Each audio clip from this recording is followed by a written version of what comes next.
اسی طرح کی غلطی کی قارون نے بھی۔ سورہ قصص کے 8ویں رکوع میں اللہ رب العزت نے پورا واقعہ بیان کیا۔ قارون کو بڑے خزانوں سے اللہ نے نوازا ہوا، یہ تھا بنی اسرائیل میں سے، اور آپ یہ بات سن کے مزید حیران ہوں گے، تھا حضرت موسیٰ علیہ السلام کا فرسٹ کزن، چچا زاد بھائی تھا،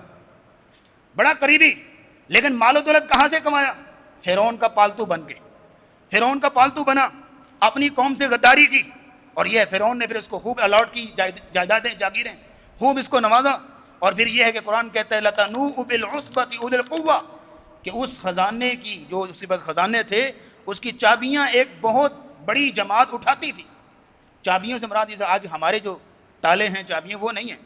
اس زمانے میں آپ کو پتا ہے کہ ایک پھاٹک نما دروازے ہوتے تھے گوداموں کے، اور یہ ہے کہ ایک بڑی سی بہت بڑی موٹی لکڑی جو ہے وہ دروازے کے اوپر لگا دی جاتی تھی، جس کو اڑنگے بولتے تھے۔ وہ ظاہر ہے کہ ایک بندہ نہیں اٹھا سکتا، 2 بندے اٹھاتے تھے، تو اگر ایک گودام ہو تو 2 لوگ ہیں، 2 گودام، اس طرح کر کے تو کتنی بڑی جماعت قوت والی اس کی چابیاں اٹھاتی تھی، اتنے بڑے خزانے۔ لوگوں نے کہا لا تفرح، اتراؤ نہیں، ان اللہ لا يحب الفرحین، کیا کر رہے ہو، اللہ تو اترانے والوں کو پسند نہیں کرتا۔ تو اس نے کہا انما اوتیتہ علی علم عندی، یہ میرا اپنا علم ہے، میرا اپنا کمال ہے، میرا اپنا تجربہ ہے، مجھے پتہ چل جاتا تھا کہ اس وقت مارکیٹ کی ویلیو یہ ہے، اس وقت مارکیٹ کی ڈیمانڈ یہ ہے، میں اس حوالے سے جو ہے اسٹریٹجی اپناتا تھا، حکمت عملی اپناتا تھا، میرے بر وقت علم نے، تجربے نے مجھے یہاں تک پہنچایا ہے، میرا اپنا کمال ہے۔ اور پھر خود نمائی یہاں تک کرتا تھا فخرج علی قومہ فی زینتہ، ایک پائی بھی اپنے اوپر یا کسی پر خرچ نہیں کرتا تھا، صرف دکھاوا رکھا ہوا، اور اپنے جاہ و جلال کے ساتھ لوگوں کے درمیان روزانہ نکلتا تھا۔ فخرج علی قومہ فی زینتہ، اس کا انجام کیا ہوا کہ اللہ نے اس کو اور اس کے تمام مال و دولت اور غلاموں اور ساروں سمیت اللہ رب العزت زمین میں دنسا دیا۔ کیوں؟ یہ عجب اللہ کو پسند نہیں ہے، یہ خود پسندی اللہ کو پسند نہیں ہے۔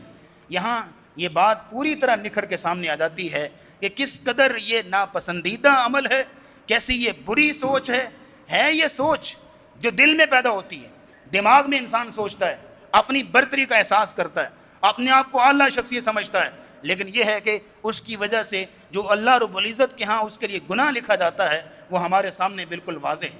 یہ خود پسندی آج ہمارے معاشرے کا ایک ایسا ناسور ہے، ایسی ناسور بیماری ہے کہ جس کی وجہ سے انسان عملی طور پر بھی اور اخلاقی طور پر بھی کھوکھلا ہو رہا ہے۔ آج ہمارے معاشرے میں ہر طرف آپ دیکھیں خود پسندی کا خمار سر چڑھ کے دوڑ رہا ہے، ہر طرف خود نمائی، نمائش، شو آف، اترانا، فخر کرنا، اور یہ ہے کہ واہ واہ اور بلے بلے، بس یہی چیزیں آج ہمارے معاشرے میں رہ گئی ہیں۔ جو شخص چند روپے کما لے وہ سمجھتا ہے کہ علاقے کا چودھری میں ہی ہوں، میرا حکم چلنا چاہیے، گھر میں میری بات ماننی چاہیے، کیونکہ میں 4 پیسے کمانے لگ پڑا ہوں، میری اب ویلیو ہے، میری اب حیثیت ہے۔ جس شخص کو 4 لفظ علم کے پڑھنے آ جائیں وہ سمجھتا ہے کہ اس دور کا شیخ الاسلام ابن تیمیہ میں ہی ہوں۔ اگر کسی شخص کو اللہ خوبصورت آواز دے دے اور 4 لوگ تعریف کر دے جناب کیا کمال آواز ہے، وہ سمجھتا ہے کہ امام کعبہ بننے کا میں اہل ہو چکا،